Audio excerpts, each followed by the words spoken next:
സ്വർണ്ണവില രാത്രി അതിശക്തമായ രീതിയിൽ കുതിച്ച് ഉയർന്നു. ഭയങ്കരമായ കുതിച്ചുയർന്നു വെച്ച് കഴിഞ്ഞാൽ പഴയ ആ ഒരു ബ്ലോക്കൊക്കെ 4500 പൊട്ടിച്ചു എന്നുള്ളതാണ്. പല പ്രാവശ്യം 4500 പൊട്ടിക്കാൻ ശ്രമിച്ചിട്ട്, അല്ലെങ്കിൽ 4800 തന്നെ പൊട്ടിക്കാൻ നോക്കിയിട്ട് വളരെ കഷ്ടപ്പെട്ട ഗോൾഡ് 4500 പൊട്ടിച്ച് പോയി എന്നുള്ളതാണ്. 4510 പൊട്ടിച്ച്, 4520 പൊട്ടി, 530, 40 ഒക്കെ പൊട്ടിച്ച് അങ്ങനെ പോകുന്ന ഒരവസ്ഥ വന്നു. അതായത് ഇവിടെ എന്താ സംഭവിച്ചു കഴിഞ്ഞാൽ ഓയിൽ 5% ഇടിഞ്ഞു എന്നുള്ള 5% മുകളിൽ ഇടിഞ്ഞ് കിടക്കുകയാണ്. പക്ഷേ ഒരു കാര്യമുണ്ട്, ഡീൽ കാരണം സാധനം ഉണ്ടായിട്ടില്ല. Through Pakistan mediators negotiations are going on എന്നുള്ളത് തന്നെയാണ് ഇപ്പോഴും ഇറാൻ പറഞ്ഞിട്ടുള്ളൂ. ന്യൂക്ലിയർ എൻറിച്ച്മെൻറ്റിൻ്റെ കാര്യത്തിൽ എന്താണെന്ന് അറിയത്തില്ല. 20 വെസലോളം ആയിക്കൂടെ ഇറാൻ്റെ നിയമങ്ങളൊക്കെ വലിച്ച് കടത്തി വിട്ടു എന്ന് പറയുന്നുണ്ട്. പിന്നെ ചൈനീസ് ടാങ്കേഴ്സൊക്കെ, സൂപ്പർ ടാങ്കേഴ്സൊക്കെ പോയതെന്ന് തന്നെ റിപ്പോർട്ടിംഗ് ഉണ്ട്. അപ്പോൾ ഓയിൽ പ്രൈസിൽ വലിയൊരു ഇടിവ്. പിന്നെ ട്രംപ് പറഞ്ഞ ക്വിക്ക് എൻഡ് ഉണ്ടാവും എന്നും പറഞ്ഞു. പക്ഷേ എന്താണ്, ഇല്ലെങ്കിൽ വലിയ അറ്റാക്ക് എന്നുള്ള ഭീഷണി പോയുണ്ട്, ഡീൽ എത്തിയിട്ടില്ലെങ്കിൽ എന്നുള്ളത്.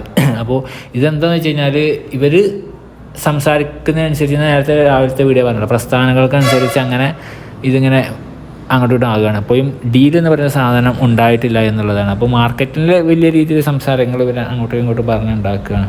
അപ്പോൾ ഉച്ചക്ക് തന്നെ ഒരിട്ടം കൂടിയതാണ് ഗോൾഡ്.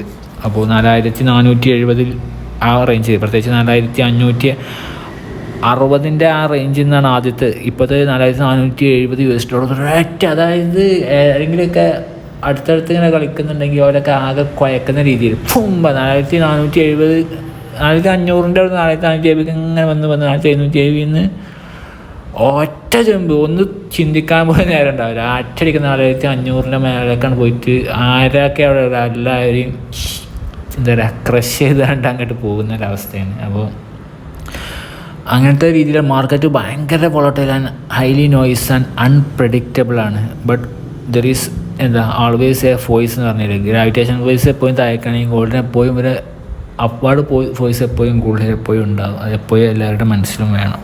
1,16,920 നാളെ ഒരു 1000 രൂപ വരെ കൂടിയേക്കാവുന്ന അവസ്ഥയിലാണ് മാർക്കറ്റുള്ളത്. ഇനിയിപ്പോൾ കുറച്ച് കഴിഞ്ഞിട്ട് വേറെ എന്തെങ്കിലും സ്റ്റേറ്റ്മെൻറ്റ് വരുമോ എന്നുള്ളതല്ല, പിന്നെ ഇൻസൈഡർ ട്രേഡിങ് എന്തെങ്കിലുമൊക്കെ നടക്കുന്നുണ്ടോ എന്നറിയത്തില്ല. അപ്പോൾ ഡീൽ വരാൻ പോകുന്നതെന്നറിയില്ല. ഇപ്പോൾ സൗദി പ്രൈസ് ചെയ്യുന്നുണ്ട് US-നെ, ഐ മീൻ ഇത് അറ്റാക്ക് പോസാക്കി വെച്ചത് കൊണ്ട്. പക്ഷേ എന്താ ഓയിലും കടത്തി വിട്ടല്ലോ 20ഓളം.